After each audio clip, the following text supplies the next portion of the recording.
Okay, we are live. Welcome to the Wrestling Pod. I am your host, Carlito Santiago, and today we are here to review Friday Night SmackDown. And who is going to face John Cena for the final time? So not only did this show deal with the fallout from Survivor Series, but we also got the finals of the Last Time Is Now tournament to determine who will fight John Cena in a retirement match on Saturday Night Main Event. The opening segment, SmackDown opened with a video recapping the events of Survivor Series before we got the usual shots of people walking backstage. Nick Aldis was shown telling McIntyre he was still suspended and ordered him to leave, but Cody Rhodes attacked him in his truck. Drew drove off, so Rhodes marched his way to the ring looking angry. He grabbed the mic and demanded Aldis reinstate McIntyre so he could get revenge for McIntyre invading his tour bus. The recap video, backstage stuff, and Cody's promo all combined for roughly 10 minutes to open the show. It was perfect amount of time to sell this feud without overstaying its welcome. The American Nightmare was convincing with his rage, and McIntyre played his part well. This was a solid way to open the show with a little bit of action.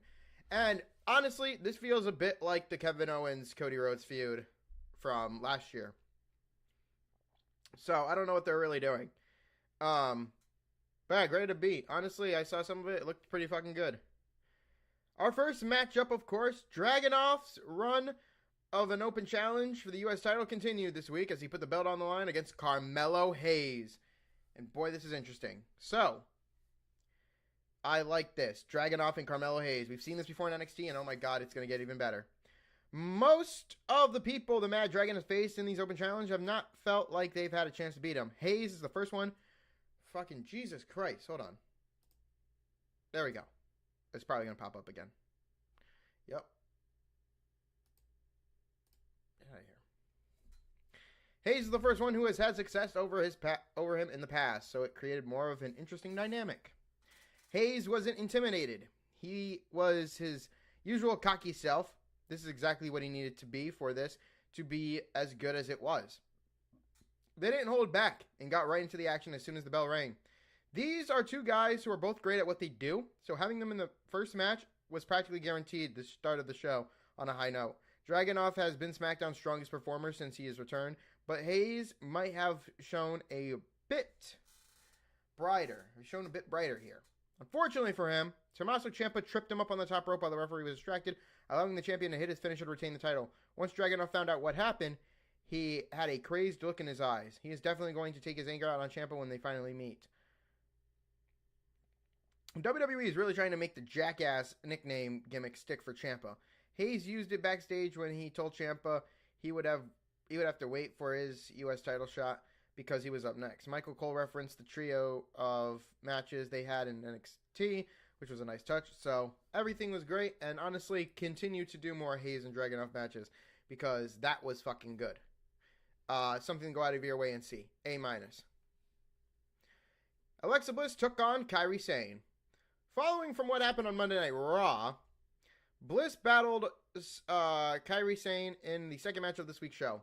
These two have been feuding over the women's tag team titles and fought in the War Games match last weekend, so they had no shortage of animosity. This was a back and forth match, but Sane may have had a little more offensive than Bliss.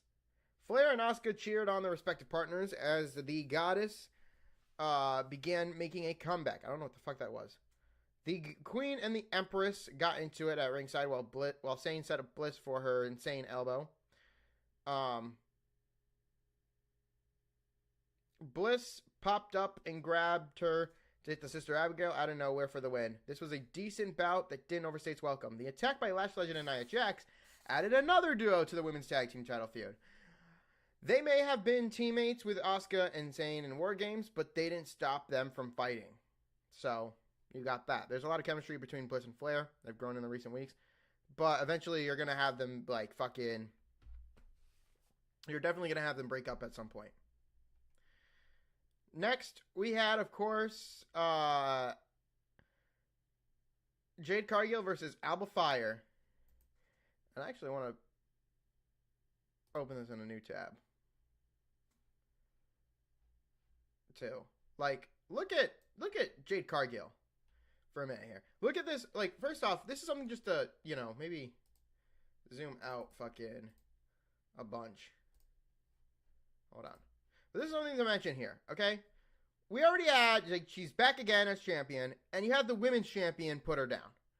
Like, listen, I get this whole, like, mid-card women's title shit. I 100% understand that.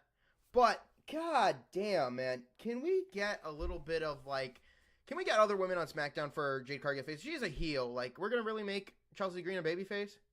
Or are we trying to make Jade Cargill feel more like a babyface at this point? Because Chelsea Green is so great at playing a heel. It just makes no sense. It just makes no sense to me. It doesn't. Cargill took on Alba Fire in what was easily the most predictable outcome of the night. Cargill is on her first run as a world champion, while Fire just lost to Hale in NXT. They are simply not on the same level right now. That being said, Fire is a great wrestler who has done a lot to put other talents over. She was mad that the champ was paying more attention to Chelsea Green than to her, so she had a drop kick and took control right away. Kiana James and Julia showed up at ringside and attacked Green, driving her away from the ring. Fire was distracted, which allowed Jade to hit a spinebuster, a pump kick, and the Jaded for the win. So they're keeping Kiana James and Julia together. Great. This was too short to be anything special. It certainly didn't do much to help Jade's reign as champion. She doesn't need squash wins. She needs good performances with worthy challengers. And she's not getting any of that. So there's a C- right there. So this run with Cargill is just, it's all over the place. It's not good. No good. No, nowhere is it good. It's fucking horrendous. So what we got in a bit here is we had a confrontation with a little battle, and we got to our main event. So Solo and the MFTs gave a quick promo focusing on the Wyatt Six. This led to the Wyatts coming out for a standoff, which turned into a fight. Tala Tonga and Eric Rowan had the biggest exchange as the segment ended. The main event, though, saw LA Knight versus Gunther for the right to be John Cena's final opponent. LA Knight surprised Gunther and got the upper hand early, sending the ring general out of the ring. As the match progressed, it became an even fight with both men, getting in a lot of offense. They had the last 20 minutes of the show to work. They had enough time to do a lot while still taking time to sell. This was one of Knight's best matches in quite some time, and performances, honestly, and Gunther's as well. Another in a long line of great Gunther performances.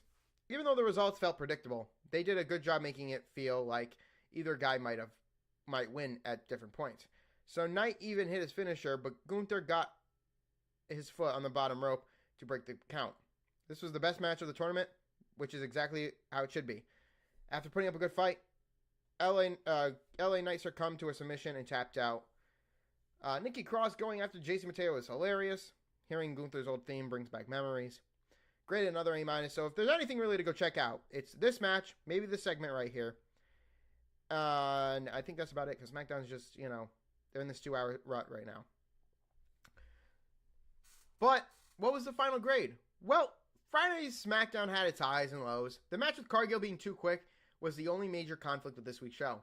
The opening bout between Dragunov and Hayes was outstanding and would have stolen the show if it had a clean ending. However, the main event between Gunther and LA Knight ended up being the biggest highlight of the night. So again, those two matches, something to go check out. Gunther looked great, as he always did, or always does, and Knight looked more impressive than usual, which is really saying something since he lost. Gunther is also going to be able to address promos now to Cena and hype it up, while everybody cheers for Cena to win his last match. And we got a lot of matches set for Saturday Night Main Event, which we'll get right into. But the show being bookended by its two best matches helped open and closed on a high note. Other than Saturday Night Main Event, we have a long break between now and the Royal Rumble, so WWE has a lot of time to build up potential winners.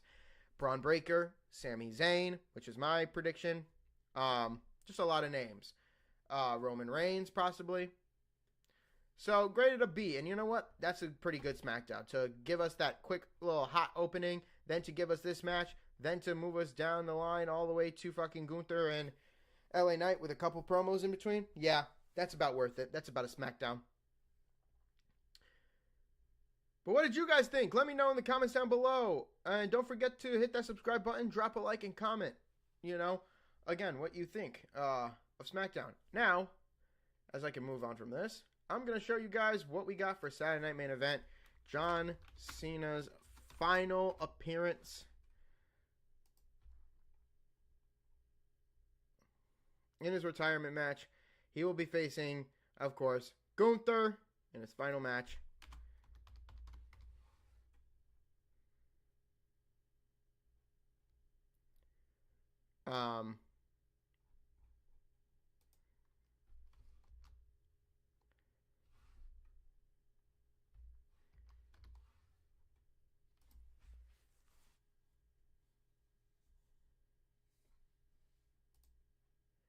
This will probably get us to, hold on.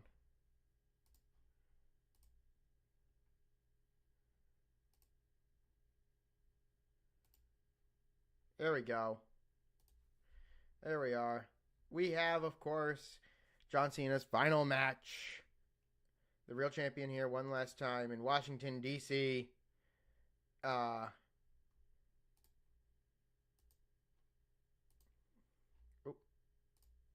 As far as we have, of course, as we have it here, Bayley will take on Sol Ruca. John Cena versus Gunther in Cena's retirement match.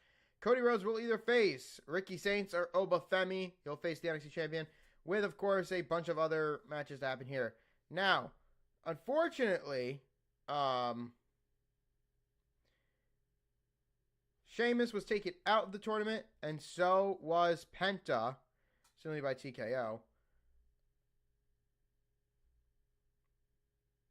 So, yeah. Again, it looked pretty good here. Everything considered. I mean, shit. But this is what we got so far. We're probably going to get more in the, like, obviously Bayley accepted Sol Ruca's challenge in the match for match of the event. So, yeah, a lot of things there. I can't wait to see this, and after this will be the last time I get Peacock, because I will be canceling Peacock. But if you guys want to see more, if you guys want to keep seeing Saturday Night events, and if you guys want to keep seeing, of course, NXT events, a Peacock is definitely worth it. But that is all I got here. I will be back, of course. I will be back on Tuesday for the Raw review. Lewis will be back Monday for the football, what went down Sunday, and then we start all over again. We build up to, of course, Royal Rumble. So I will see you guys when I see you guys.